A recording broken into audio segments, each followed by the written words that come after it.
বনের ধারে ঝর্ণার পাশে একজন শিকারী ও তার বউ থাকত।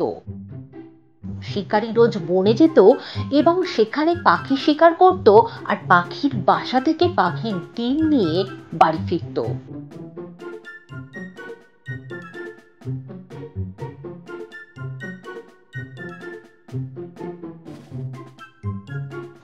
তারপর সেই পাখির পালক ছাড়িয়ে পাখির মাংস ও ডিম বাজারে বিক্রি করতে যেত, আর এইভাবে সে তার সংসার চালাতো।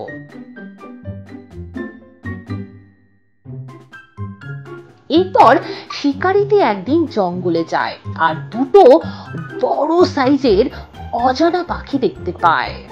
বাবা, এত বড় বড় পাখি! কিন্তু এত বছর জঙ্গলে তো দেখিনি। সেই ছোট থেকে আমি পাখি শিকার করি, কিন্তু এরকম অজানা পাখি তো আমি কোনোদিন দেখিনি। এই পাখির মাংস খেতে নিশ্চয়ই অনেক ভালো হবে। এই মাংস বিক্রি করলে আমি অনেক টাকা পাবো। এই বলে শিকারী তার তীর ওই পাখিগুলোর দিকে তাক করে।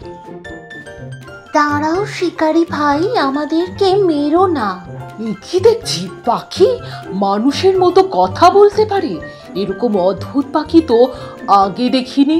হ্যাঁ শিকারী ভাই, আমরা মানুষের মতো কথা বলতে পারি, কারণ আমরা কোনো সাধারণ পাখি নই।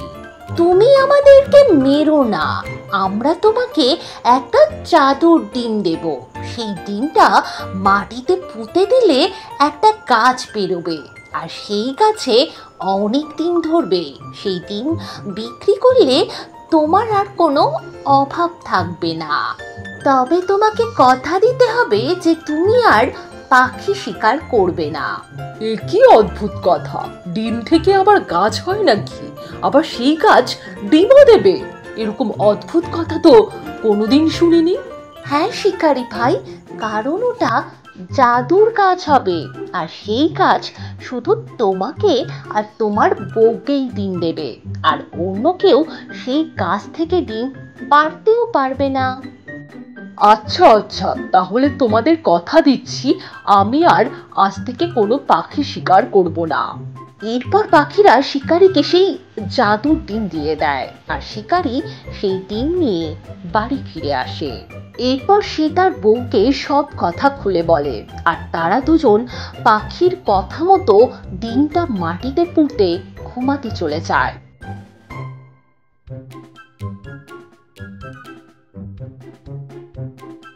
আর পরের দিন ঘুম থেকে উঠে দেখে তাদের বাগানে একটা বড় কলা গাছ হয়েছে, আর সেই কলা গাছেই অদ্ভুত ভাবে ডিম ধরেছে।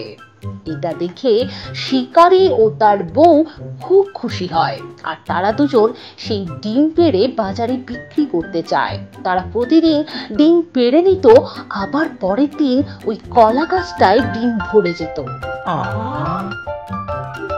এইভাবে তারা ডিম বিক্রি করে সুখে দিন কাটাতে থাকে। তাদের আর কোনো অভাব থাকে না।